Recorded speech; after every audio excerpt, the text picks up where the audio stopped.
निकालेंगे वली, फिर इदगाम नाकिस गुन्ना करेंगे।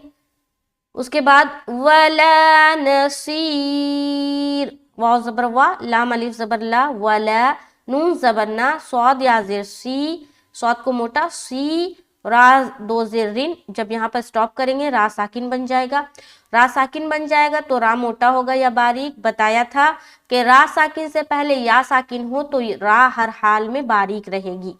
ठीक है, तो यहाँ पर रा जब सुकून आ जाए रा के ऊपर तो रा को हम बारीक रखेंगे, क्योंकि उससे पहले क्या है, या साकिन है। अब इस या साकिन से पहले यानी कि स्वाद के ऊपर जबर हो, जेर हो या पेश हो, उससे कोई मतलब नहीं है। रा साकिन से पहले या साकिन आ जाए तो रा को हर हाल में बारीक रखेंगे। तो ये वाली रा बारीक होगी। तो पूरी आयत को देखें, यहाँ शुरू से देखें।